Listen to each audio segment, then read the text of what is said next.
Okay, firstly, everyone, welcome to the next discussion by Hackerspace. This will be on deep learning.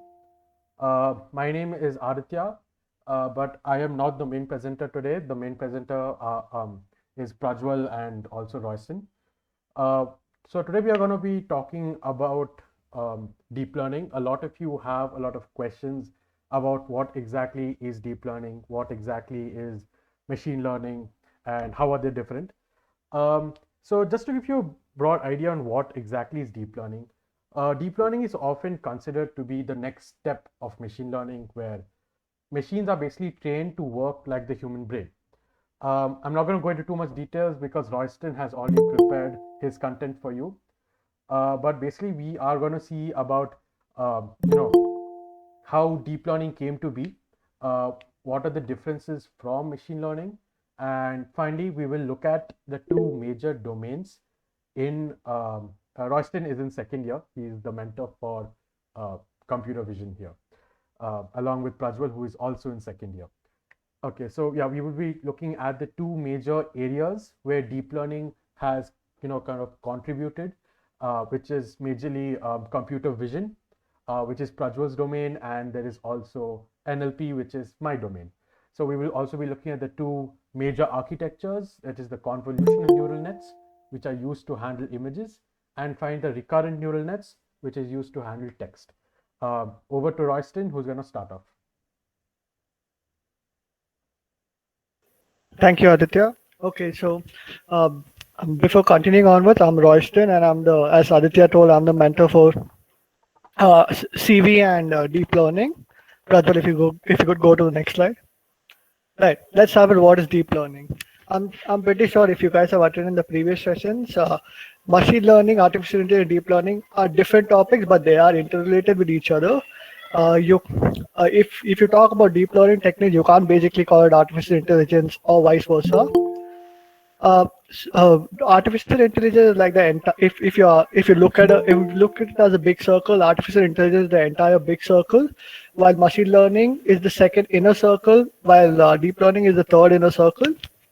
Machine machine learning and deep learning mainly focus on pattern recognition, or what do you call pattern recognition, classifying, regression analysis, data analysis, etc., etc. While artificial intelligence is mainly for the greater things like I can name few applications like self-driving cars or Sophia. I'm sure you guys are familiar with Sophia. Basically, now coming to deep learning is a simple algorithm. It's not as simple as it sounds, but yeah, it you have particular images or any kind of data that is passed to basically a series of networks, and you get the output of. Suppose you pass a series of numbers and you get what number it is, or you pass some data and you pass some building data and you might get the price of that building, etc., etc. Let's go next slide, please. Right. Why deep learning? Why deep learning and why not traditional machine learning uses, or why not manual labor in doing so? Assume a data set of, suppose you have 5,000 images, 10,000 images, 20,000 images. While looking at 20,000 images only, you'll get to know that manual labor is approximately impossible in classifying. Let's take an example. Let's classify dogs and cats, and you have about 20,000 or 50,000 images to classify. You can't call people, 200 people, 300 people to classify whether it's a dog or a cat. And if the dog or a cat is not visible clearly, then it might go wrong as well. So manual labor is pretty much out of the question. No, why not traditional machine learning algorithms? Though machine learning algorithms can be used for classifying images, they are incredibly, what do you call, slow, and they are built for simple small amount of data, not as huge as deep learning data. But if you can tie your machine learning algorithms on these sets of images, but most likely your RAM will crash or your system might shut down, etc., etc. So basically, each image has these very individual features. For example, suppose you take the image of a face, you'll have lines in the case of eyebrows, eyelashes, your simple curves in your eyes or your nose, or the lips or the chin. You have every single place is an edge, and these edges are then what you call mixed together to form the eyes or the nose, the eyebrows, forehead or the mouth, the teeth, etc. And then grouping all these images together, the faces are finally classified. Faces are finally classified or formed, etc., etc. So why deep learning is because you can't, due to the increasing amount of data by increasing day-to-day amount of data, you can't basically classify them using manual labor or simple machine learning algorithms, and that's why deep learning is used very profoundly everywhere. Next, please. I know the diagram looks a bit scary, but it's quite simple once you get to know it. This is, you can't say building block of a deep neural of deep learning, but it is a simple block of a deep learning deep learning. I'll go through it one by one. Let's see. The first layer the first layer you see x1, x2, and till xn. Those are basically inputs. Let's take a simple image of a dog. Each basically our image is made of a simple small pixels, each having one into one size, and each pixel is just manipulated here as x1, x2, x3, x4, x5, x6, x7, etc. till m. So basically, suppose if you have a n into n pixel image, then n into n will equal to m in this case. That's pretty much the input layer of the neural network. The second layer is usually called the hidden layer. The hidden layer, like I told, small edges grouped to form the eyes or the nose or the eyes or the ears, etc., etc. That's basically what the hidden layer does. It basically groups the different features of the face or a dog or a cat or etc., etc. And the y1, y2 you see there is basically the output class. I will be going in detail to the arrows, but for now, I'll keep it the same now. Prajwal, you can take over. Hello guys, I'm Prajwal. So I'm one of the mentors here for Hackerspace for deep learning and computer vision. So what I thought to do was, since this discussion is mainly informal, we are not going to go into the math and the nitty-gritty technical details of deep learning. So since you've seen the previous slide about that weird looking diagram that's called an artificial neural network. So what it does, it's going to take an input and it's going to give you the output. It's like any other function. So to give you a better understanding and intuitive approach to how artificial neural networks work in general, I'm going to show the slide. So an artificial neural network is basically a black box. So it is something that takes an input and gives you a particular output. So since you guys are familiar with linear algebra, just assume that the black box is a function. So it is a function of y is equal to ax1 plus bx2 plus cx3 and so on. Now in a typical neural network, the parameters, that's a, b, c, d, are in orders of millions. That is, there are millions of such parameters. For now, we're just going to take a few of them, to say till f or e. So the neural network is a black box and it's a function whose value depends on the input, that's x1, x2, x3, x4, and also the parameters, that's a, b, c, d, e, f.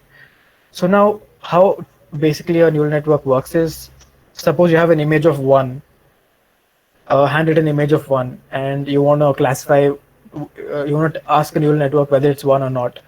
So what you do is you take the pixel values of each pixels of the particular image and feed it as an input to the neural network.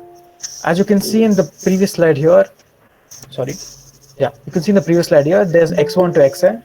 So we feed the pixel values as the input. And once we feed the pixel values to the input, we get some particular output depending on the value of a, b, c, d, as usual.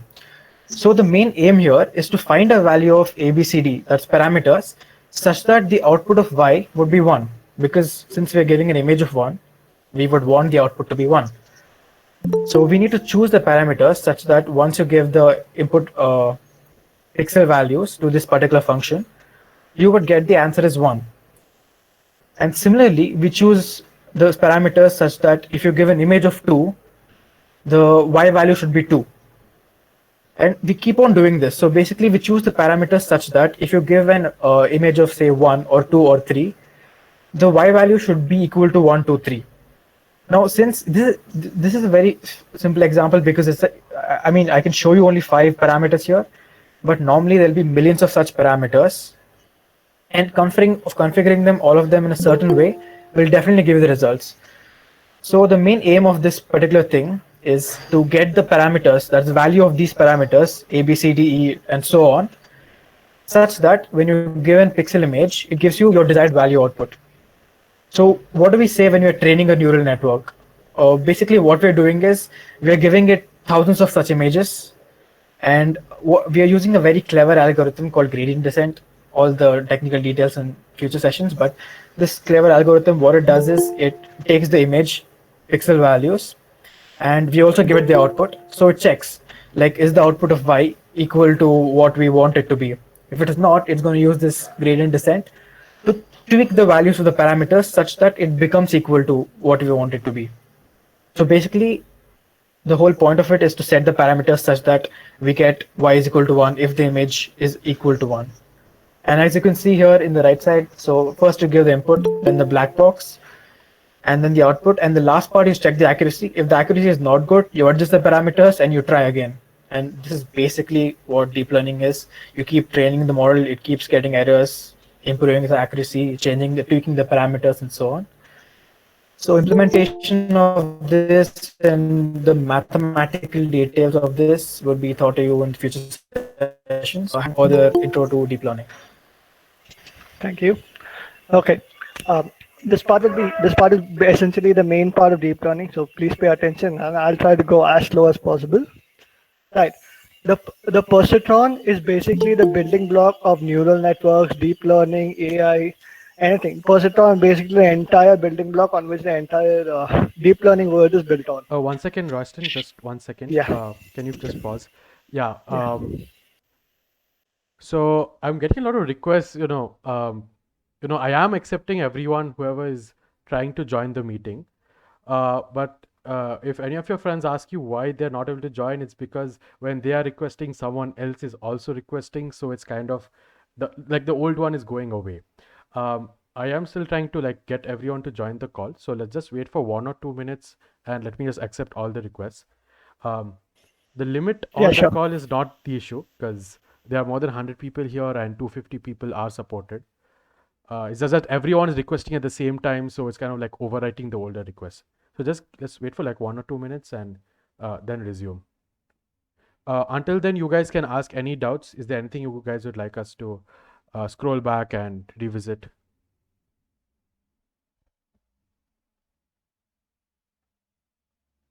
I just joined. Could you summarize the whole thing you just said now? The black box part. Yeah. Prajwal. Sure. Hi. Yeah. So as I was just bringing up an intuitive approach to the neural networks. So as neural networks, I'm going to repeat this again. When you want to understand the concept of neural networks, you can start by thinking of it as a black box. So it is basically a function. It takes an input and it gives you an output. So let's imagine it as a function. Say it's a function with y is equal to ax1 plus bx1 and so on. So a, b, c, d are the parameters, and x1, x2, x3 are the inputs. So what we essentially do is when we input an image, we take the pixel values and pass them as input, that is x1 to xn. And so now the first that parameters a, b, c, d, e would be initialized randomly at the beginning. So you'll get some value of y, say you get 0.5, 0.7, but that's not what we want. We want 1. So what we do is we find a way to tweak the parameters, that is change the values of a, b, c, d, e such that we get 1. So once we change the parameters to the particular value, we will get 1 because we want 1.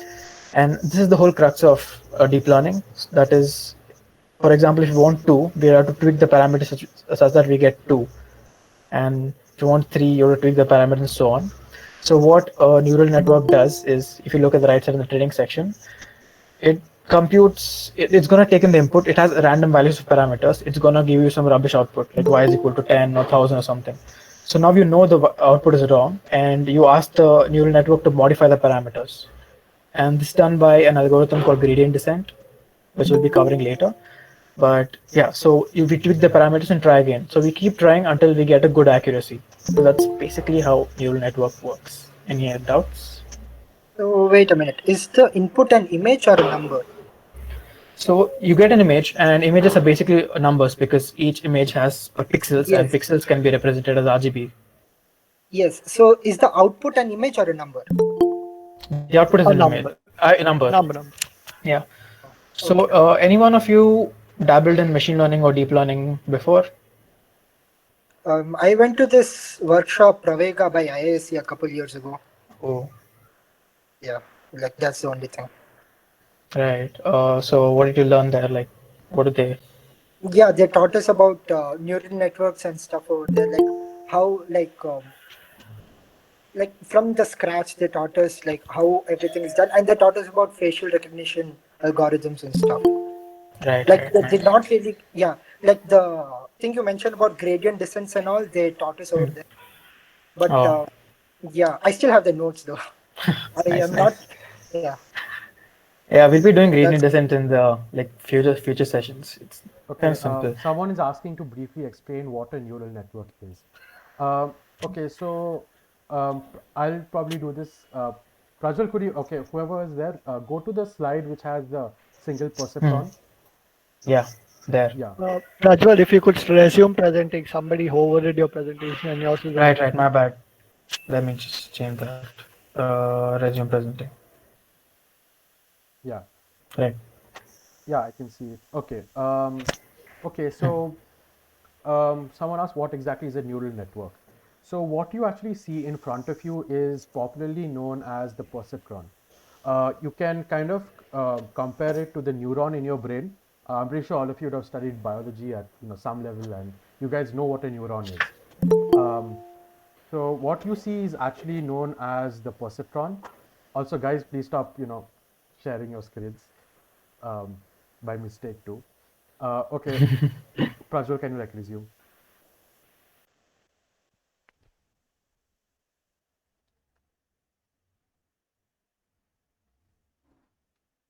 Okay, so what you see is actually known as the perceptron, and as I said, you can compare that to the neuron in your brain.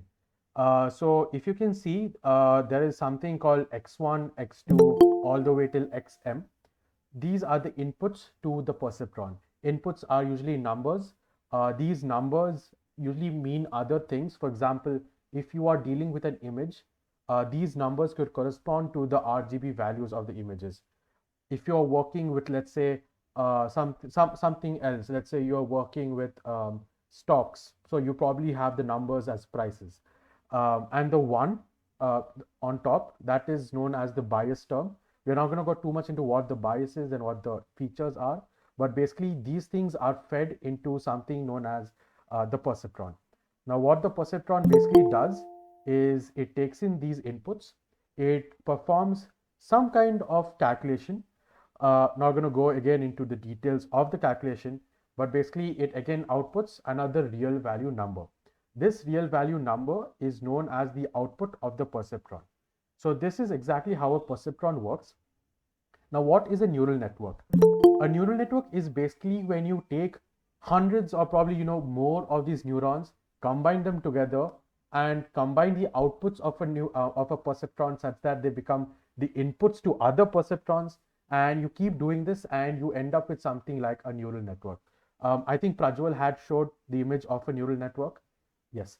So x1, x2, and xm are the inputs. Z1 all the way to ZD1. Don't worry about the notations again.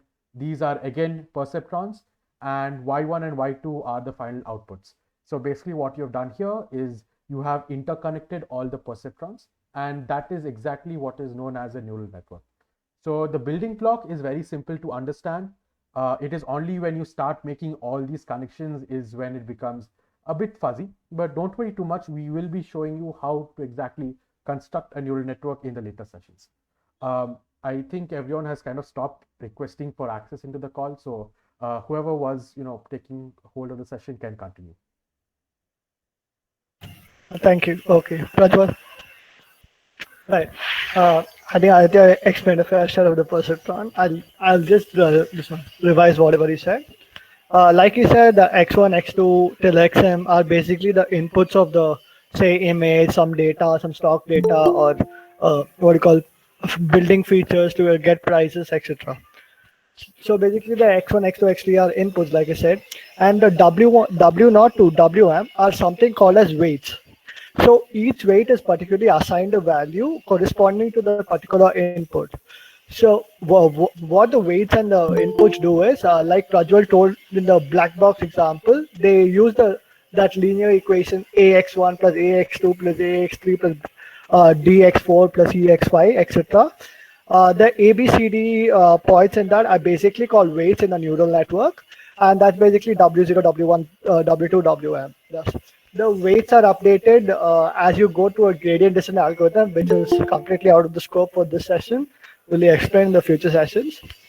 So basically, for now, just remember that inputs are passed and summed to the weights to get a particular output value, as explained in the black box example. That's essentially the first part of the perceptron. The second part of the perceptron will be something main and will basically decide what the output of the neural network will be. Prajwal. Activation functions. Could you go back one? Sorry. That weird, what do you call? Could you go to the non-linearity sign? Go towards near the arrow. No, front. Back. Sorry. Just go back. Go to the percentile diagram itself. Just move your cursor over the new non-linearity symbol. Right. Yeah, that is basically the activation activation function symbol of the entire of the perceptron. Now to go into more detail. Next slide, please. Okay, the activation functions. I'll go first. I'll tell the textbook definition and then I'll move forward. The definition of activation functions is basically you get a particular output and you apply a particular function to it. Don't worry about what function. I'll explain that later. To apply a particular function to it to get a particular output, and that output will essentially be your final output. So what activation function does is it applies a certain amount of non-linearity to the data. Now coming to what non-linearity is, for that I'll take a simple example. You see that particular graph on your screen, right? Basically, it contains of some red dots and some green dots. Our motive or the neural network's motive will be to divide those green dots from the red dots and create a kind of a boundary which separates both of them. Next slide. Okay, now first focus on the first graph and then I go to the second graph. The first graph is a simple line which divides the entire section, and as you can see, that's not pretty much dividing what you call. That's not what separates the red dots from the green dots, because the green dots are still in the red area and the red dots are also in the green area. So that's pretty much a useless divider, and that is what is called linearity. It divides a particular data from a linear function. A linear function which follows the linear equation y is equal to mx plus c. Pretty much basically a straight line is what a linear function is. So that linear function does not divide the data well, and hence we cannot use that function.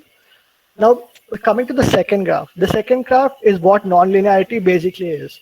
The activation of functions apply a certain function such that wherever the data is scattered around in the particular graph, is not always a graph, but still, wherever the data is particularly spread out on the entire graph, it attempts to divide it with such a fine boundary that minimum amount of red dots are in the green area and very minimum amount of green dots are in the red area. Here it is completely classified, but usually there is some there are some green dots which go over to the red area and red dots come over to green area. That's essentially what non-linearity basically is. So activation functions try to apply a certain amount of function which can divide the data.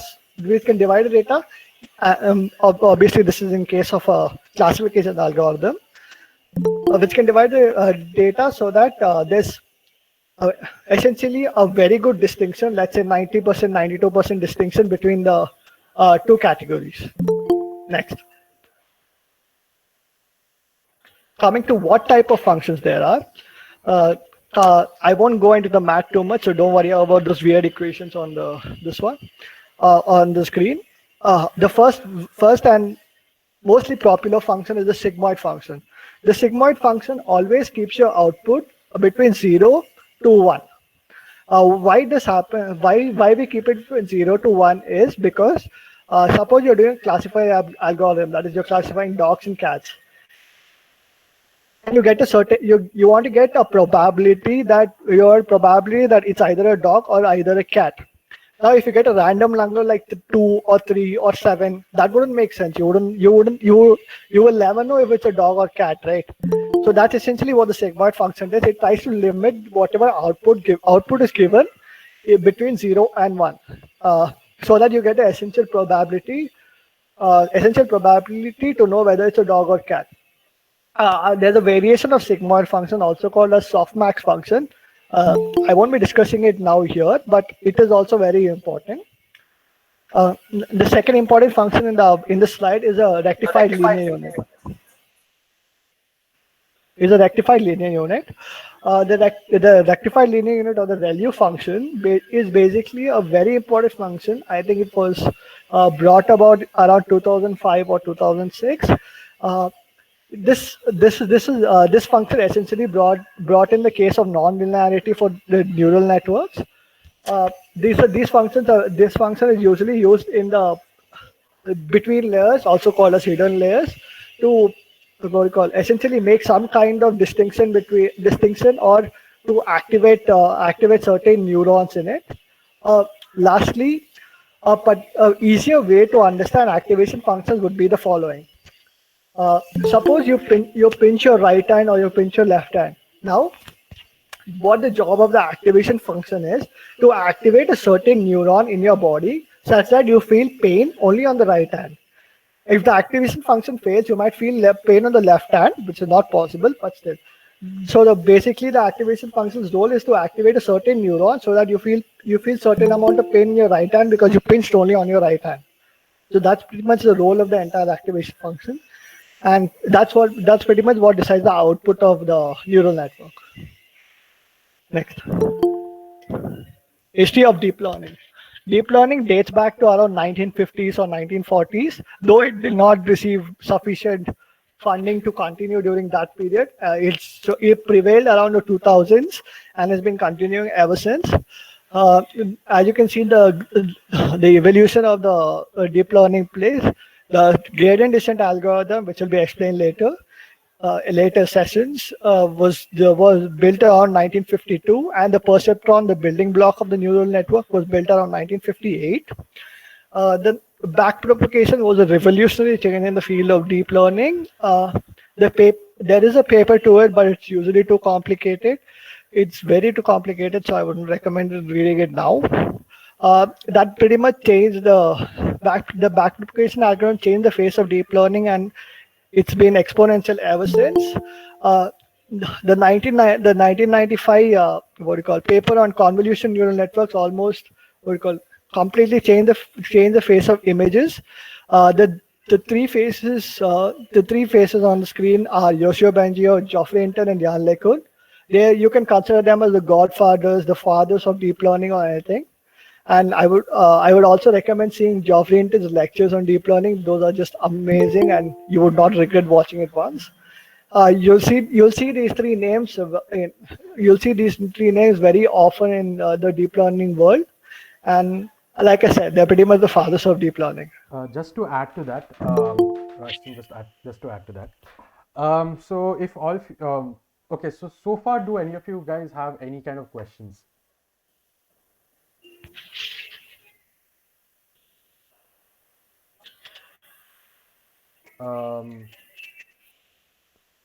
Okay, doesn't look like people have questions. Don't worry too much because we haven't gone into any of the math. What Royston has covered is basically what the activation function does.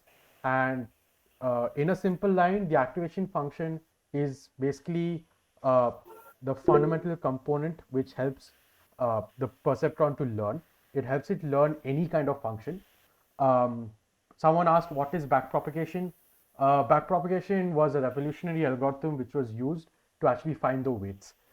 Again, we are not going to go into detail, but just a brief idea on what exactly it does is if you remember machine learning, or at least the people who did attend my machine learning talk, you would have seen some of the formulae I would have put up on screen, right? Like this is the regression formula. Then I also showed you the one which is based on the Bayes theorem. And so machine learning has a lot of formulae like these. Okay. Now each formula runs on a different thing. The beauty about deep learning is that there is no formula. Okay. There is absolutely no formula, and the same thing runs everywhere. So now you might wonder, how is that possible? How is it that the same thing can work across every single scenario? And that is the beauty of deep learning. That is the beauty of the backpropagation algorithm. In fact, nobody really knows why deep learning works. We just know that the backpropagation actually does its job. We still do not know why it does its job. And if you can actually answer the question of why deep learning works, that is insane, because probably even the father of deep learning, Geoffrey Hinton, does not know the answer, even though he's one of the primary people who did come up with the modern backpropagation algorithm for a multi-layer perceptron. So that is the one thing I wanted to talk about, how deep learning doesn't exactly have any kind of driving formula behind it. The activation function by itself learns what it needs to learn. So yeah, that is why deep learning is powerful. The reason people prefer deep learning is because you don't need to worry about what is the formula, what is the equation, or how does it learn. As long as you build the architecture, it will learn by itself. That is why deep learning is immensely powerful and is used everywhere. Just the second note which I wanted to bring about is, if you notice, the timeline only covers until 1995, which is the deep convolutional neural nets, which is kind of our next topic of discussion, but it does not cover anything about language processing, text. The funny reason for that is because computer vision had reached about state of the art around the 2000s, region, whereas language processing was this fetus. It was not developed at all. That is why in a lot of timelines you'll see that, whereas deep learning was very beneficial for computer vision and it has made computer vision reach where it is today, NLP has just started picking up, and you'll see soon where NLP exactly is in terms of computer vision. I guess Roshan or Prajwal can continue now. To add to that, why NLP was not preferred, there was a certain problem in deep learning. It's called the vanishing gradient, which I will not get into. But essentially, what the problem was is, as you kept going back to readjust the weights, what happens was at a point of time, the weights would become zero, and all the starting features would not output you to the later features. You'll understand better when you learn backpropagation, but that's essentially why NLP was never developed at that time. Whereas image processing is a simpler task. It's simple. You take pixels and you club them together to basically get the output of the image, and that's essentially what Geoffrey Hinton, Jan LeCun, Yoshua Bengio did. Again, I would recommend watching Geoffrey Hinton's videos. He's a legend in the deep learning world. Next, Prajwa. Okay, hello again, guys. So like Aditya said, if you still have any doubts over deep learning or whatever we've done till now is the time for you to let's clear it up. If you didn't understand anything about perceptrons, please do, because that's essentially the building blocks of deep learning. You won't understand anything in the future if you don't understand that. Again, don't worry too much about the math right now. Just know intuitively how it works. It basically takes in a bunch of inputs, it learns the function by itself, and produces a particular output which generates the final output. If you understood this much so far, I guess it's more than enough to move on. We will have sessions on deep learning to show you how it works. What exactly is a perceptron? This was unfortunately covered in the beginning of the class, and it might not be possible to revisit it. Are there different types of perceptrons? No, but there are different types of neural networks. In fact, we will now cover the different types of neural networks. I think that's the next topic, which is the first topic, which is about how computer vision reached where it is today, also known as the convolutional neural network. Prajwal, you can take over, I guess. Yeah. So again, hello guys. So yeah, since your doubts are all cleared and if you're all ready, so I would like to talk about convolutional neural networks. Now, I just have one doubt. Sorry to Yeah, go disturb on. you. No problem. Yeah, so where will you get Geoffrey Hinton's videos? It's on YouTube. It's on YouTube. Okay, thank you. All right. So convolutional neural networks. So these were introduced in 1995. Now, normally when you say computer vision, we go for identifying things, basically, figuring out what is there in an image and so on. Traditionally, like way before deep learning even came into the picture, when we had to identify something, we had to hard code everything. For example, if you have to identify a circle, we had to hard code algorithms that would, catch if there's a curve somewhere, check with adjacent pixels and check the radius of curvature, and then figure out if there's a curve. Similarly for straight lines and so on, we had to use individual algorithms for all of that. So that was mainly coded by us. But like Aditya said, with the advent of deep learning, we got even lazy and we didn't have to do anything. All we need to do was get a lot of images and put them in this model and train it with a really good GPU, and the model will learn on its own what to do and what not to do. Okay, so now convolutional networks. So CNNs are something that is used for image recognition. So if you guys are interested in deep learning, this is one of the domains you will be visiting definitely right after deep learning basics fundamentals. So this is mainly used for image recognition. So normally in a normal neural network, when you put an image, so there are two things it does not do. One thing is it does not identify images if there are placed in a different direction or different place. For example, if we train in a data set of say digits, and if you have 1 2 3 4 in the middle of the image, and the model is trained on those image data sets where the number is in the middle of the image, and suddenly you show the model or image where one is on like a top right or bottom corner somewhere, it will not recognize it that accurately, because normal neural networks are not accustomed to changing the positions. They just learn, like memorize kind of thing. So what CNN solves mainly is this particular thing, that's the spatial recognition.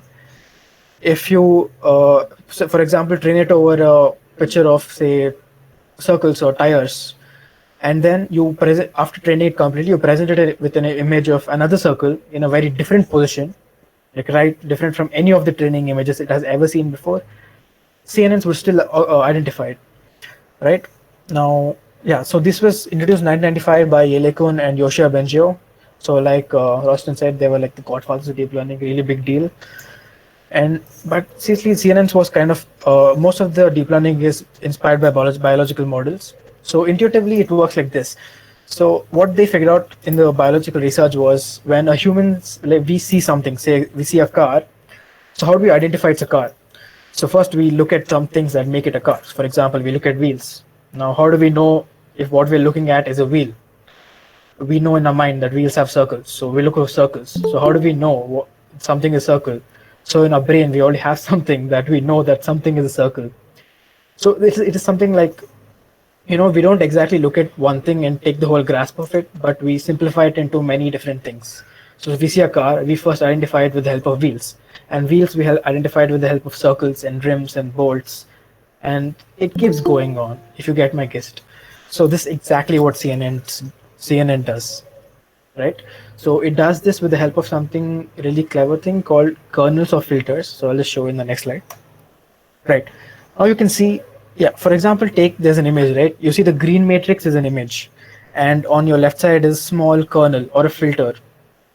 So the name convolution comes from this operation called convolution operation, where we take the filter and we superimpose it on the image, and then we multiply the values in the filter with the corresponding values in the image and take the sum of it, and that will go here. See, now, for example, in this particular animation, the first time the filter moves right here. Oops. Yeah, filter moves right here. So it calculates the values of this, sums it up, and puts it here. So that's 3, that's 2, that's 2, 3, and 4. So what this particular filters help doing is these filters help extract features. Like I said, when we look at cars, we look at wheels and circles and so on. So in an intuitive sort of way, CNNs look at edges, curves, circles, and so on. So I'll show you another example of feature extraction in the next slide.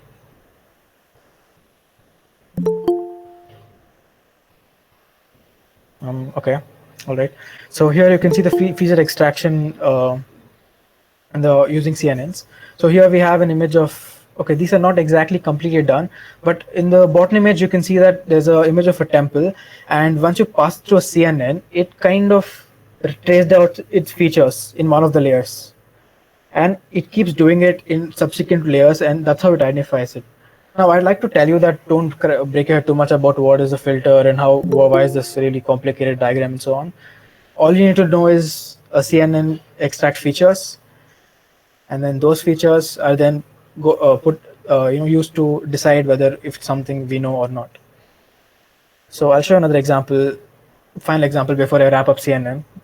So this is a picture of a dog right here. So once we pass it through a CNN, so here's it. So there are 8 different filters, and here you can see that in this filter it seems to recognize the vertical edges, and in second filter it seems to recognize the horizontal edges, and in this filter the colors, and in this filter the depth, and so on.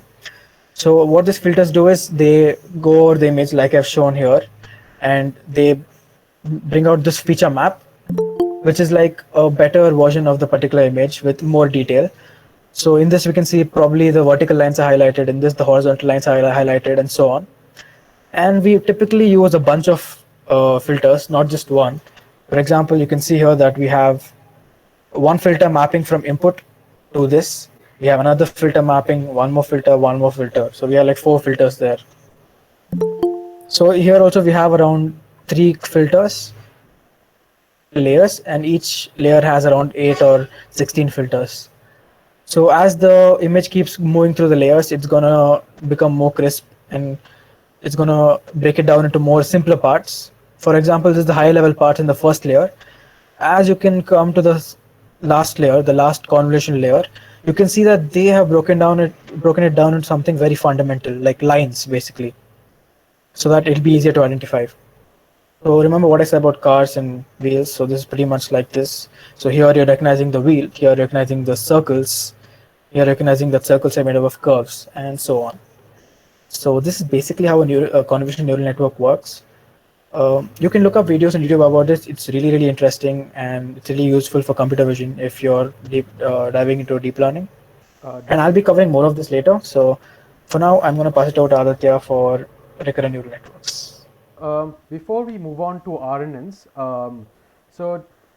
just a quick recap on what a CNN does is when you pass in an image to a CNN, you're passing in numbers because you're basically passing in RGB values. Let's assume we are not working with RGB and we are working with grayscale image, that is black and white grayscale images. So what basically the first step a CNN does is it tries to identify the edges and the curves. And the way it does this is because of the convolutions. Now the convolutions can be assumed to be simple filters that try to search in an image where an edge might be present. All right. So basically when you probably saw that animation of where a filter basically kind of like was shifting around the entire image, that is basically the process of finding an edge in the image. And once it does find an edge in the image, it kind of collapses the entire thing into a smaller matrix because it just needs to store where the edges are. It doesn't need to find out where the other things are. Because if you look at the image of the handwritten written 2, which is the input, it just needs to find out where the edges are. It does not need to know where the white spaces are to actually identify it. So basically through multiple steps, it keeps doing this and finally it gives you the output. And that is basically how a CNN works. Just keep this small note in mind that CNNs work only, or rather they work best for images or videos, any kind of 2-dimensional data, because it kind of scans a matrix, if you remember.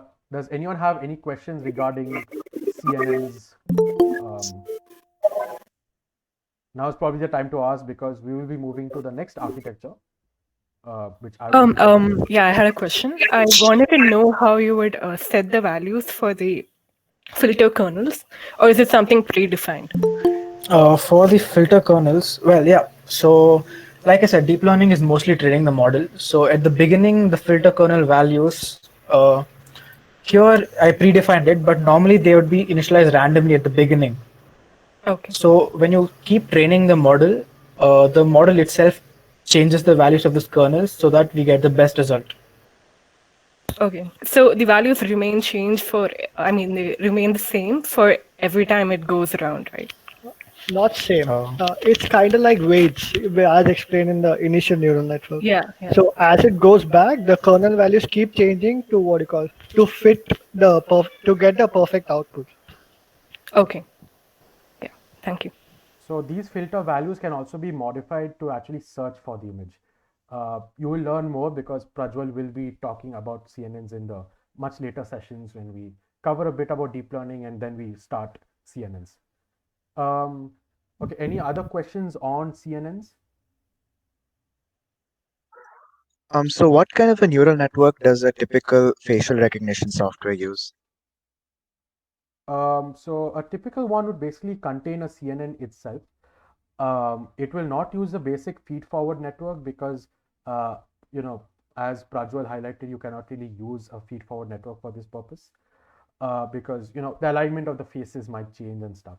So you will have a CNN, and at the end of the output is basically whether the face belongs to a certain person or not. That is how the problem statement for the CNN is kind of framed. Like, does this particular face belong to this particular person? And so it basically does that particular. yeah, actually, we do have a feature map. I think I saw a feature map for facial recognition here. Hold up.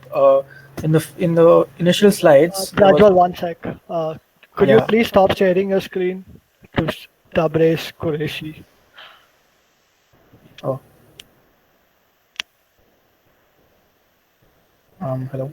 Who was Tabriz? Is someone else sharing the screen? Yeah, Yeah. Someone else it's is Tabriz sharing. Qureshi specific. Whoever that person is, could you like stop sharing?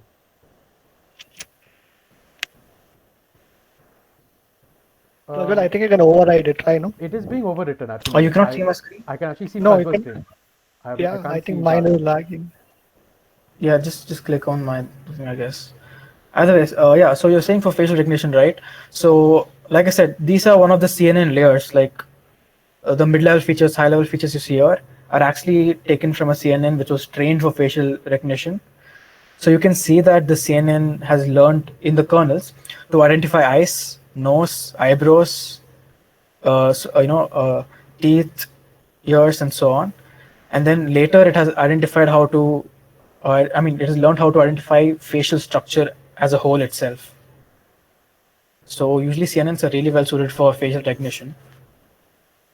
I hope that clears it out. So it Yep, starts off cool, with cool, smaller thanks. features. It starts with smaller features, and it starts building together the features to like kind of analyze the entire image, if you can say that. CNNs are actually really powerful. You guys should attend the computer vision talks later when they start up. Yeah, I'll be hosting workshops. We can actually Yeah. build some really nice, Yeah. facial recognition softwares or reclassifiers, a lot of them. I mean, do attend the orientation. We have some really cool projects lined up, even from the deep learning domain. Okay. So I guess we can move on to the next one. Um, So what would be some good platforms to get started on deep learning? can we like answer this question at the end because we still have some stuff to actually show you. Sure, no problem. Yeah. So we will answer questions like how to get started in deep learning and general, deep learning based questions towards the end. Let us first now finish off whatever was left in our topics for discussion and then kind of resume. Is that cool? Yeah, of course. Okay. So now we are going to start off with the next type of neural network architecture. Just give me a second because I need to share my screen.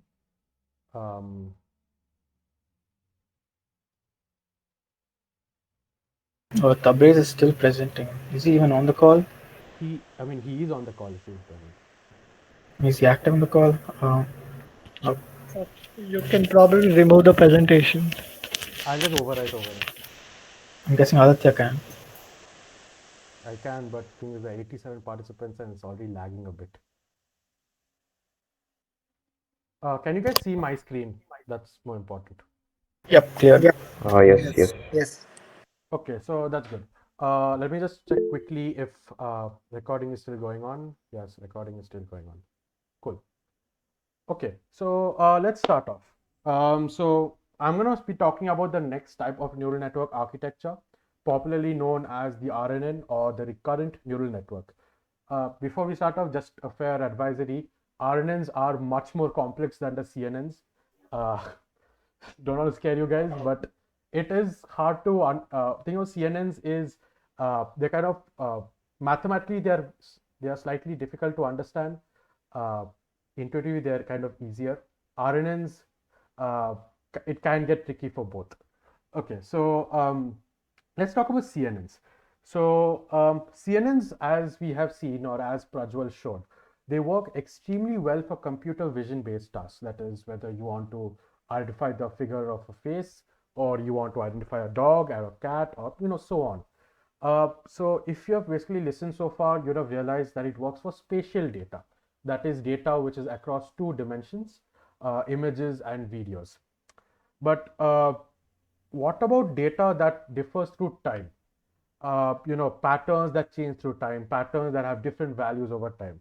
So I know this sounds extremely complicated, because what do you mean by a pattern through time? Uh, so let's just look at a simple example. I don't want all of you to answer, because it kind of lags up my system. So just type your answer in the chat. What do you think is the answer to this particular question, whatever?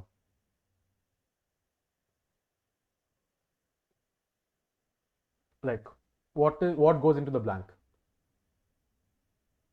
Okay, a lot of fives. Okay, that's it. Don't put in too many fives, because, as I said, it's already lagging a bit.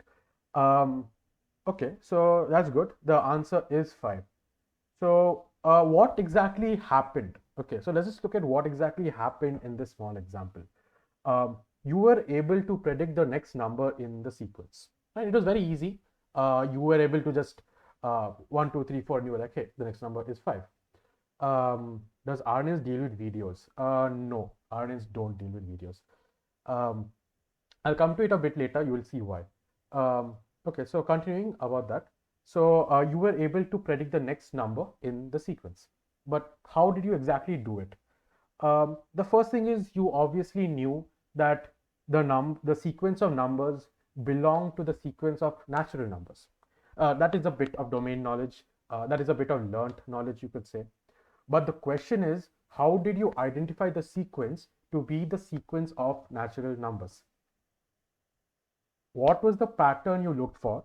And the question is, why did you look for the pattern? Can anyone tell me, why did you look for the pattern while answering the question? And why did you not just dump in a random number?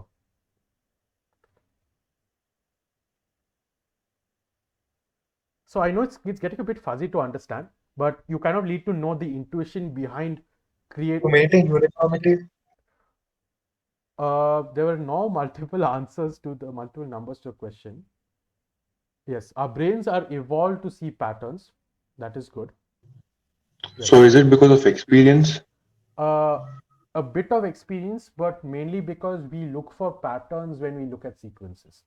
Okay. So another simple example would be this. Now, can you tell me what's the answer?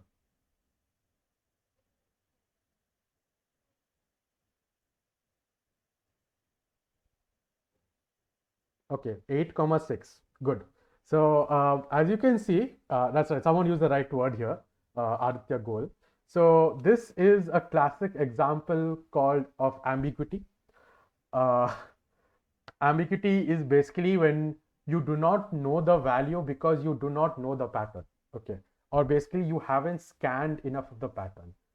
Basically, what I'm trying to get across here is you need to scan a type of sequence, and only then can you predict a particular value. What our brains do is we basically scan the entire sequence, we understand what the sequence means, and only when we understand the sequence that we kind of try to predict a particular value for that particular sequence. So again, as basically that you have two possible answers based on the starting value of the sequence, which is why I had put a dot to it, signify that.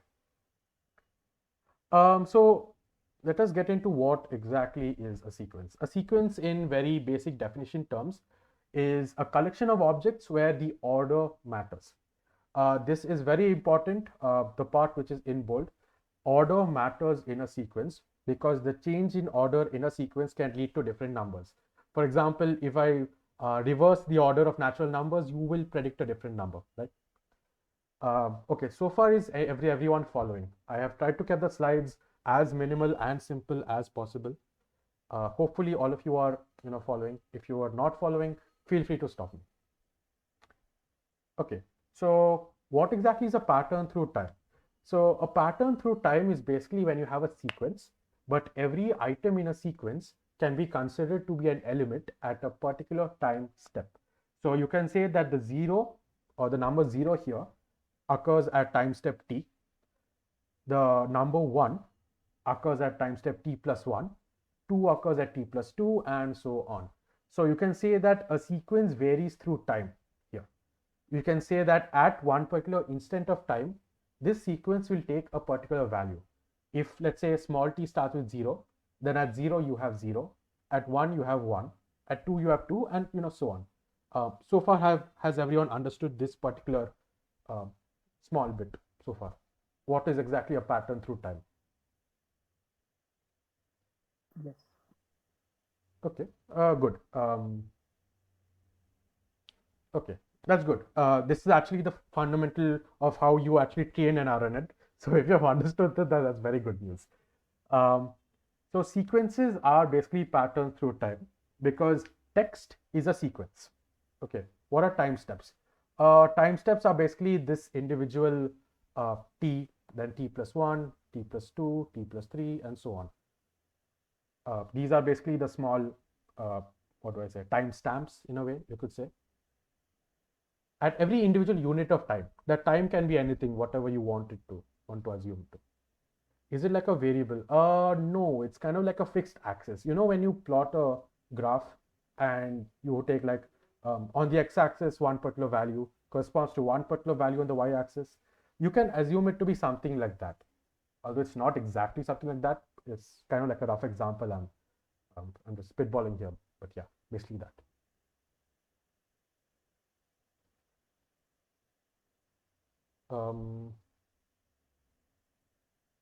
Hopefully you guys are so far understanding. Okay, cool. Let's move on. So sequences are basically patterns through time. A pattern through time is basically when you have a sequence. And does predictive text use RNN? Yes, it does. Okay, good catch there. Predictive text does use an RNN because at every time you're predicting something else. Cool. Anyway, so pattern through time is basically when a sequence value changes from t equals 0 to t equals some capital T. Is it like a map? Not really, Tasin. It's not really a map. So text is a sequence, and sequences are basically instances at one particular time. And the issue with CNNs is images aren't sequences. Images vary only spatially, but not through time. Okay, so what does this exactly mean? What does the last line mean? Can anyone kind of just answer that part? What does the last line probably mean?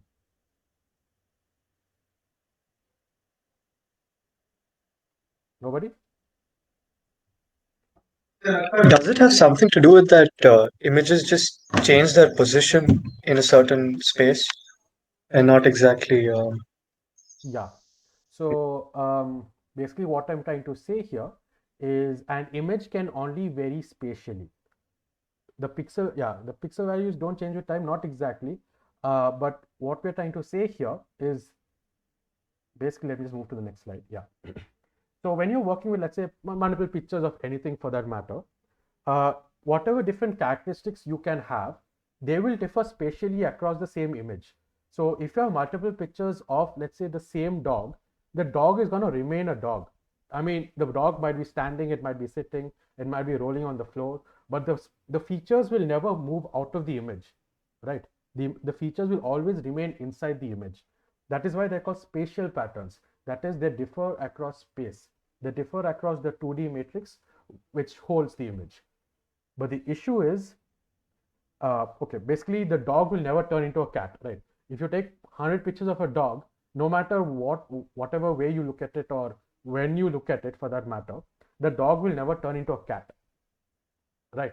Regardless of the order in which you see the image. Let's say you have 5 images of a dog. If you see the third image and then the fourth image is always going to remain a dog, right? It's never going to turn into a cat. Do you guys understand? We're talking about images here, not when I say time, time does not refer to physical or whatever time you guys are thinking about. By time, I'm talking about the same thing cannot change. In varying sequences, will a dog turn into a cat? Not exactly the way you are thinking, but I will show you what I mean by order. So, unfortunately, language is not like that. Languages do not differ spatially, but they differ sequentially. That is, the same thing can have multiple meanings across different sentences. In fact, a word can have multiple meanings in the same particular sentence. That is what I try to say is a dog will never turn into a cat, but in the English language or any other language for that matter, one word can turn into another word at at another instance of time, you could say. What do I mean by time is not physical? Okay. So I'm not referring to time as in 1 second, 2 second, and 3 second. I'm referring to time here or time step here as the first instant of time, on the second instant of time, and so on. It's like a unit which changes. It's like a scale, you could say. The first unit, the second unit, and the third unit. Let me just go back and just show you what I mean.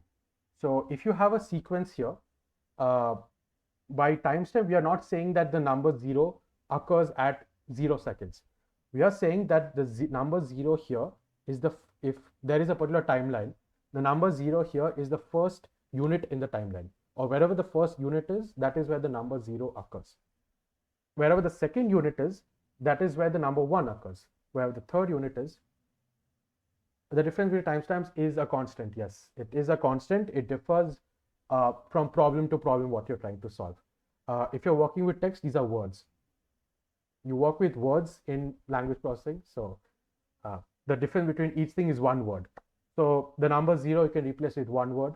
The number 1 can be replaced with another word, and so on. So far, is this kind of clear? T is basically instances, yes. It's like an index value, considered to be an index value. If I have an array, index number 0, index number 1, index number 2, and so on. What I'm trying to say here is the same element in an array. If you have, let's say, an array with indices from 0 to, let's say, 9 for that matter, in a data set, no. You will have to construct it by yourself. You will see later how to construct these instances or time steps. So basically what I'm trying to say here, let's say if you have an array, okay, array of size 10. So then what will happen is if you have the same element in an array at different indices, it is possible the element will mean something else at a particular index. Do you understand this part?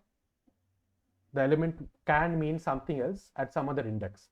That is the point. What I'm trying to say here is it differs sequentially through time. Okay. So why does it not happen for language? Because firstly, text has to be processed as a sequence. Normal neural networks do not process text as sequences. If you remember, a neural network takes in every particular feature as an input. I will draw a structure to tell you the difference soon, like 1 or 2 slides. Secondly, in text, the context matters a lot.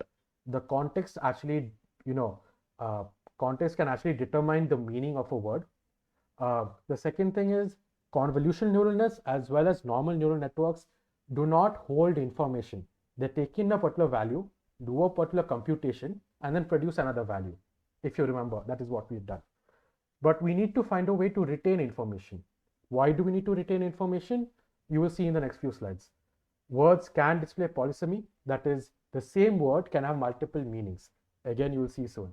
And of course, the order matters. And there's a few other things like grammar, which I will show you like right now. Okay, a very simple example. What am I referring to here?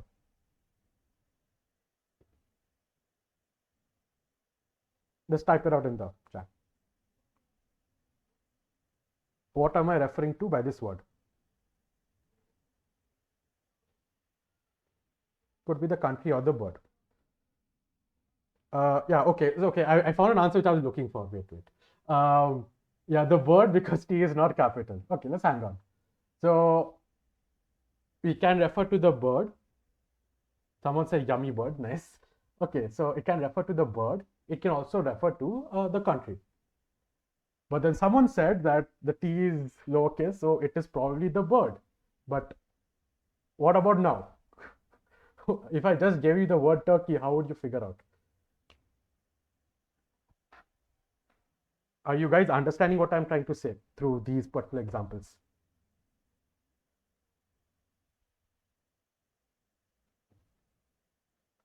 Don't have the patience to capitalize. That's a different thing, man.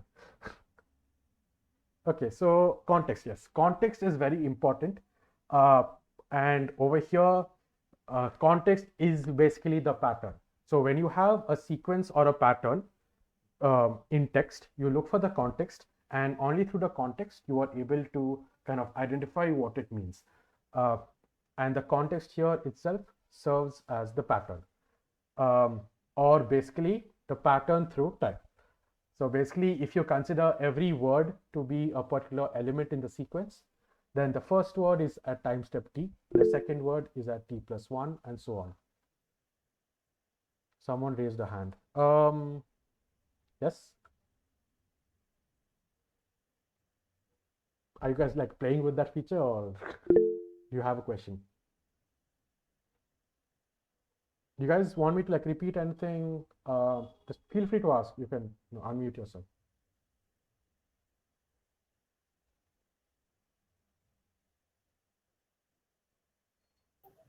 I kind of did not understand why, like in this the image thing, we had t plus 1 and that was representing 1. I mean, timestamp, Yeah. I kind of got confused with that part. Like, how is that t plus 1 representing, is it representing time? Not time, it's like the next element in the sequence. The simplest way to understand it is they are basically indices. When you have an array, the first one is always assumed to be t. So at time step t, it is the first element. At t plus 1, it is the second element. At t plus 2 is the third element, and so on. Okay, so t is nothing but the index. It's kind of like an index, yes. Okay, so why did we have the term time in between? It's called time. I can't explain why until I come to the next few slides. It's kind of like, what do I say? Historical name that was given to it. Oh, okay. I get it. So I can't really change that. So yeah, that's okay. I just got confused about that point. Yeah. Thank you. Don't worry too much about that. If you want, just ignore the time step part for now if you're not understanding it. T can also be the first letter, right? Depends on how it is defined. Yes, that's good. So over here, I have declared the time steps to be words. That is, the first time step refers to the first word. But I can also refer it to the first letter. So I can say the capital T is the first one. The small h is t plus 1. Small e is t plus 2, and so on. So yes, good of you, to find that. But most people do prefer this notation because I don't know, it's simpler to understand, I guess. Letters can also be used. In a few cases, letters are used. Again, attend the workshops for NLP, you will understand. Can it be reversed? Like, can I call 9 as t and further t minus 1? There is a different type of thing which I will come to later, but usually no, people don't do that. Because you scan from left to right, you don't scan from right to left, unless you're talking about a very special type of RNN, which I will be talking about. Okay, so another simple example here, unless it's Arabic, okay. Okay, fine. I wish, okay, in a way, yes. Okay. Okay, so another example, my house was on fire. So obviously, fire, lowercase, it means my house was on fire. So what about this sentence? Both of them, fire is in lowercase, but I am pretty sure it means this and it does not mean this, right? So over here, again, context is extremely important. You need to scan the pattern to actually understand the context. It could mean the latter. I mean, Okay, accepted. Okay, so basically the problem with CNNs, as I said, they look for spatial patterns, but text exhibits sequential patterns. That is, the same word can have multiple meanings over time, or because you guys are getting confused with time, a word could have multiple meanings in the same sentence. A word could have multiple meanings over several sentences, and so on. Secondly, they do not retain context. So basically, I need to retain information which was probably used at the beginning of a sentence towards the end of a sentence. Now, what kind of information? Grammar, singular, plural, the voice, whether it was active voice or passive voice. There's a lot of information which language actually retains. Our brains automatically do it for us because we have been talking in natural language since the beginning, so it's easier for us. Secondly, they do not share information. If you have noticed, neurons do not share what they have learned, right? They basically learn something and kind of like spit it out, right? So we need information to be shared. So these are the problem with CNNs, and we needed some kind of architecture to kind of handle this particular issue, and that is what led to recurrent neural networks, also probably one of the more complicated type of architectures to ever exist. So what are RNNs? So RNNs were basically based on David Rumelhart's work. He was actually not a guy from the computer science field. He was actually a psychologist. He was kind of trying to plan how a neural network would try to learn sequences, and that's when he came across. He called it the Rumelhart's architecture, and it was later called the Hopperfield's architecture, if I'm not wrong. And only recently, around I think early 2000s, was when they started calling it the recurrent neural networks. So the main thing that makes a an RNN work is it possesses a recursive connection. A recursive connection basically helps it transfer information from from one point to another point in a particular network. So I will be showing you the architecture and how it works. No math, just the architecture. So yeah, so basically what happens is you have a node, it processes one time step, and it passes on what it has learned. This particular thing, which I have kind of made it bold, this is very important because no other neural network does this. No other CNN, no other normal feed forward does this. If I image of a dog behind a cat, probably Prajwal can type out the answer for that.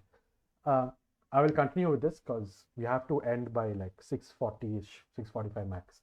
Anyway, so it has to pass on whatever it has learned.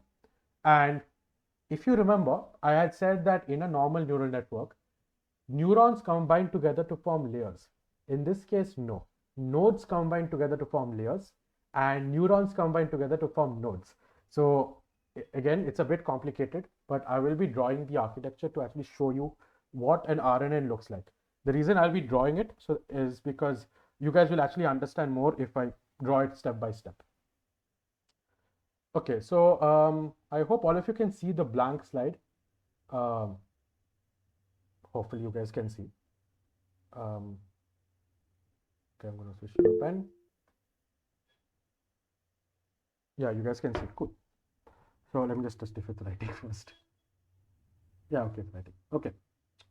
So you know that if I were to do text or language processing using a normal neural network, what happens is you have the the perceptron here, and it takes in one input here, one input here, one input here, and let's assume it produces some particular type of output here. Now what happens in language processing is you feed in one word here, you feed in another word here, and another word here, and you get some particular type of output here. Let's not worry about what exactly happens here. There is some, it's also W. Okay, so the issue is with this type of neural network is this word 1 is not at all related to word 2, and word 2 is not at all related to word 3. And if you remember, I said that context needs to be retained. That is, you need to store some kind of information. There are multiple results. Okay, that's based on the other question. Sorry. Anyway, so So as I said, you need to pass on information that is learned at the beginning of a sentence to what has been learned later. So basically what I'm trying to say is there has to be some kind of channel between word 1, word 2 and word 3. And so far this was the intuition, or this was the problem statement, you could say, that led to the creation of an RNN. Basically they wanted to find a way to sort of get this word or whatever word 1 has been processed with to pass on to word 2, process word 2 with whatever has been learned from word 1, process word 3 from whatever has been learned from word 1 and word 2, and so on, as in how many words are there. So far, have you guys understood the problem with a normal neural network like this? Just a simple yes or no will do. Okay, cool. Okay, nice. So we shall move on to see, the reason is CNNs obviously cannot do that because CNNs by default work on 2D matrices. So you cannot represent text as a 2D matrix, obviously. So how exactly? So we shall directly move on to what an RNN is. So an RNN, I'll just write it here. Okay, so what an RNN is? So basically an RNN contains of blocks. Okay. Now what does each block contain? And each block contains neurons. Okay. How you know what it? How you know what it concludes after word 1 is correct? That is the way it kind of works. You know, it does not produce an output after word 1. If whatever is learned from word 1 is passed on to word 2, and only at the end of the sequence you get an output. You don't exactly use the outputs after word 1 and word 2. So that is not the final output. It's kind of like byproduct which is used to get the final output. So what I was saying is, okay, where's the eraser? Yeah. So basically this individual unit contains neurons. I'm going to rub this out because the architecture requires me to draw something there. Okay, so the way this thing looks is basically you feed in one word here.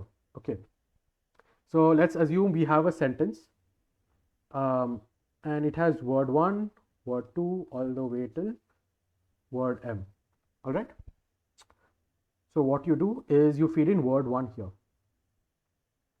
Now, if you remember what a neural network does is it basically takes in one particular input, does some kind of calculation here, not going to go too much into what it does, and it produces one output here, right? So there is some kind of output which is generated here. Also, this is considered at t. So I'm going to call this y at t. Okay. So far, I hope all of you are understanding. Now, similarly, what it does is there is another unit which takes in word 2 at t plus 1 and does some kind of calculation, again, not going into details of what that is, t plus 1. And of course, this keeps on repeating. Word 3 at t plus 2. Okay, this is M, right? And this would be t plus M, I guess, yeah? Or t plus M plus 1. Okay. Y of t plus M plus 1. Okay. So this is how an RNN actually looks like. But now you might be wondering, how is it different? It just takes in one word and produces another output. Well, here's the beauty of the RNN. Unlike a CNN or unlike a normal feed-forward architecture, an RNN possesses one more connection, and it possesses this connection. Let's assume there's one more here. This connection here is often known as the recurrent connection. It is known as a recursive connection, or it is known as sometimes in NLP they call it a context connection. This channel, this particular connection is basically used to transfer whatever is learned from word 1 to word 2, whatever is learned from word 1 and word 2 to word 3, whatever is learned from the first 3 words all the way to word 4, and finally at the end of the entire sentence it passes on everything it has learned throughout the entire sentence to word M, or whatever the last word is. So far, have you understood?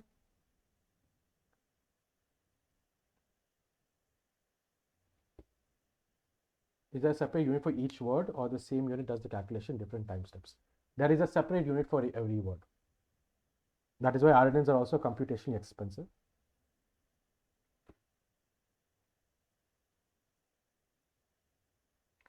So the general notation is something like this.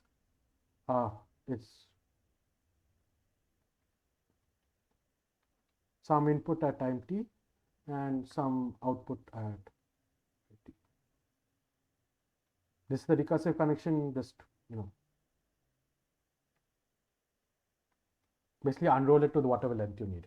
So far, have you guys understood? You guys want me to repeat it?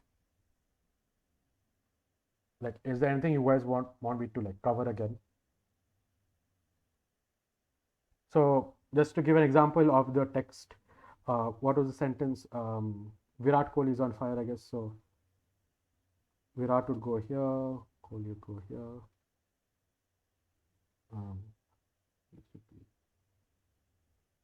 Was on.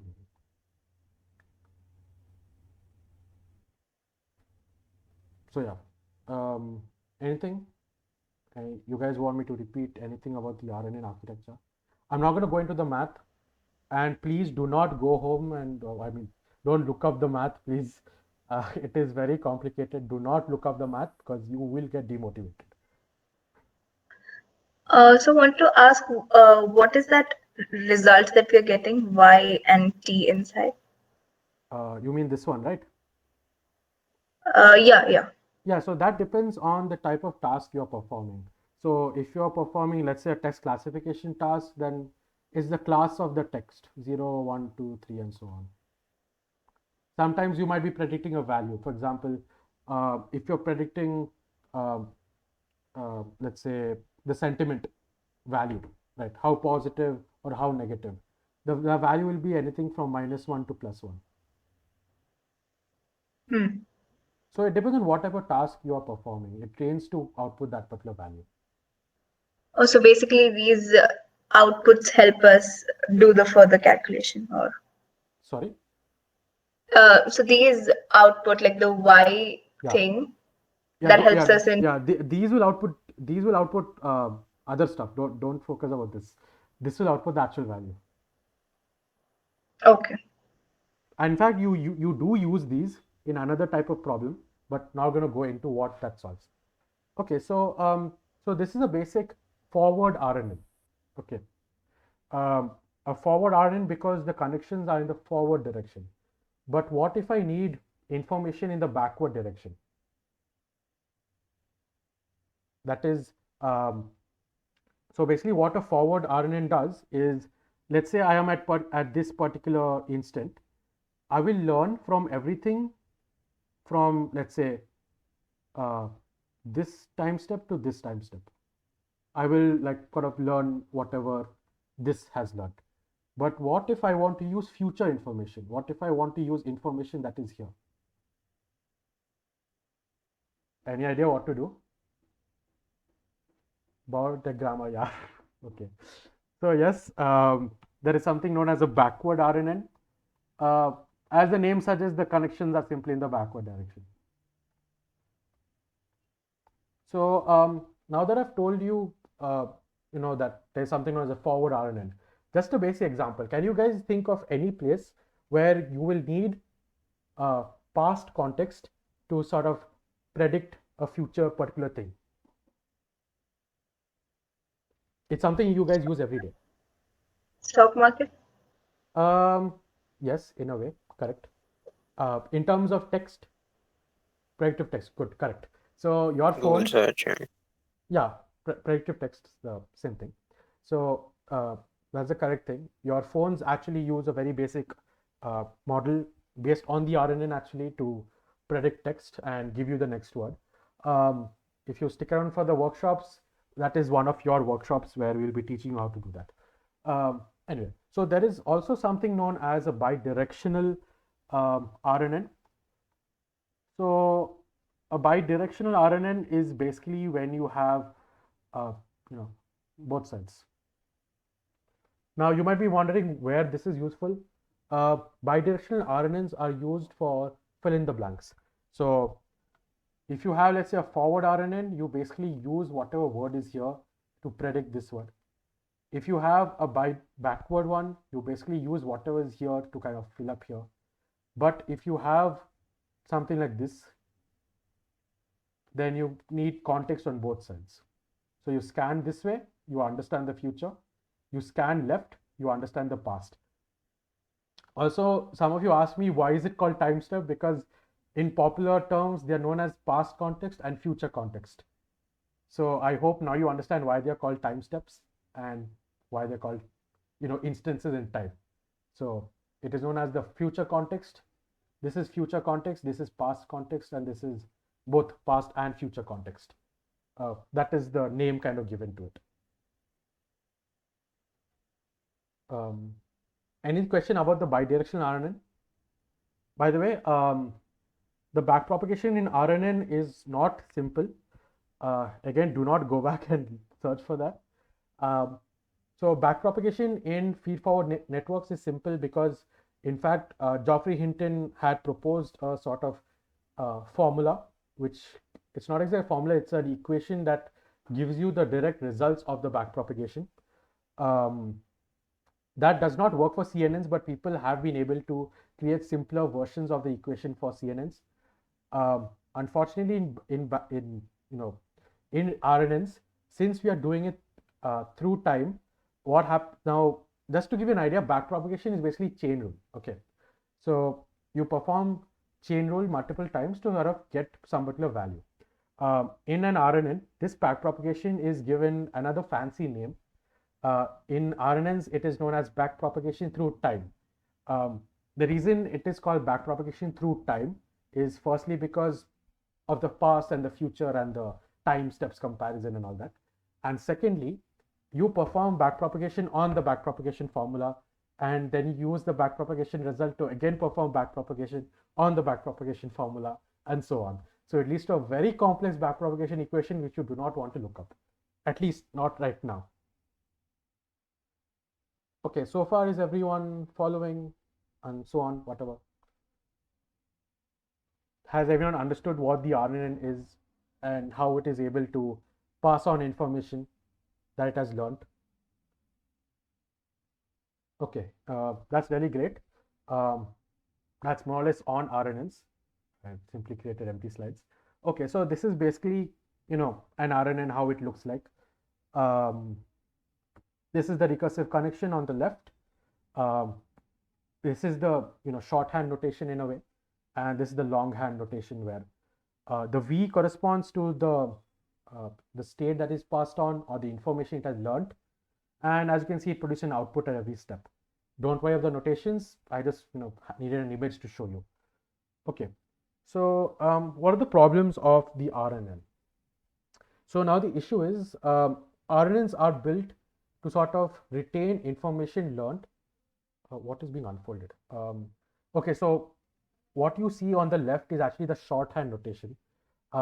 People don't actually display the entire longhand notation when drawing an RNN. That is why I had also I think I had drawn the shorthand somewhere. Yeah, as you can see here, I had drawn the shorthand. So that basically corresponds to that. It's like a shorthand notation of drawing. Yeah. Because the thing is, you might not know the sequence length, right? So when you're drawing it, people just draw the left-hand one. Anyway, so the problem is RNN. So as I said, the RNN is built to remember information learned. The issue is, if you have a lot of information to remember, just like humans, it will forget. And I think Royston had, or Prajwal, they had brought it up. It was known as the vanishing gradient problem. That is exactly what the RNN suffers from. It is known as the vanishing gradient problem, but if you want to understand what it does, is it basically makes the RNN forget stuff it has learned. Okay, not going to go too much into how vanishing gradient occurs, but basically the RNN starts forgetting what it has learned, and this is bad because it just means it's not remembering anything anymore, and so it'll again start doing very bad. So the issue is you need to sort of get a way to handle RNNs, and that is what led to the long short-term memory. So long short-term memory, kind of from the name, long refers to large sequences. Space repetition. No, I will not be explaining how the LSTM works, but I'll give you a brief introduction to what it does. So what LSTM does is long refers to large sequences and short term refers to it remembers the information for short sequences of time, or rather short intervals of time, and then forgets it again. So it does not have to retain all the information at once. In a kind of way, it's a very rough definition of what I gave. So thing is, LSTMs are extremely powerful, and if you attend the workshop, we will be using an LSTM itself. In fact, if you remember when I spoke about the timeline of deep learning, if you remember, convolutional neural nets came out like 1980s, 1990s. That is when computer vision had hit its best peak. NLP hit its best peak around early 2000s. It was that late. In fact, it was so recent, LSTMs were used as recently as 2017. So if you have used Google Translate, if you have used anything on Facebook, everything related to language processing on with these companies was implemented with the help of an LSTM, even as recently as 2017. So yes, LSTMs invented in 1997. I think there were two German researchers who came up with it. They were much more powerful than the RNN, and basically what the LSTM has is it contains a memory gate and a forget gate. A memory gate will sort of determine what to remember, and a forget gate which will sort of determine what to forget. That's all. Not going to go too much into it. If you want to learn more about LSTMs, I can share a bunch of nice articles on them, but they are a bit complicated to understand, so I would prefer you guys not to worry too much about what an LSTM is. So LSTMs are computationally extremely expensive. I have personally trained LSTMs for 8 to 12 hours. So yeah, they are very, very computationally expensive and very hard to manage, and they do suffer a bit of the vanishing gradient and memory loss, you could say. So we're going to talk about the next architecture, also known as GRU. It is actually called the GRU, also known as the gated recurrent unit. In a lot of literature, you'll find people calling it the simpler LSTM, also sometimes known as the sister of the LSTM, and mainly because it does kind of what the LSTM does, but on a smaller scale. It's like a very simple version of the LSTM. It instead of having two gates, the memory and the forget gate, it has just one memory gate, and it does everything through that. The GRU can be used extensively for work, but people do prefer the LSTM if you have computationally powerful resources and stuff. But that is pretty much the end of the RNN thing. Just talking about the conclusion. Yes, they are outdated. In fact, in 2017, roughly 2016 actually, Allen NLP came up with this model of the LSTM. It was called ELMO.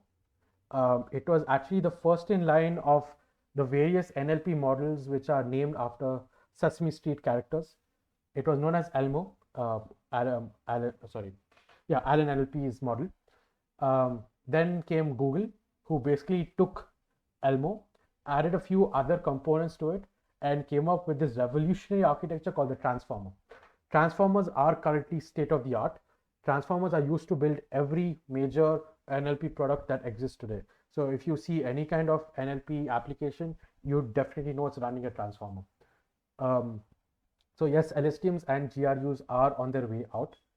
Google actually uses their own version of the transformer. One is the T5 model, transfer to transformer model, that's called T5. and there's the very famous BERT model. BERT is Google's state of the art. Google uses it in all its applications, Gmail, Google Docs, spreadsheets, everything. BERT currently runs everywhere. And the best thing about BERT is that it is open source, and you guys can actually try out BERT for yourselves. You guys can just install it, import the library and see how BERT does. It's extremely powerful, and NLP is actually kind of seeing, you could say, the boom that computer vision saw way back in 1980s. It's about 30 years too late, 40 years actually, 40 years too late, but NLP will soon be there. But yeah, that is it for us. Do you guys have any questions?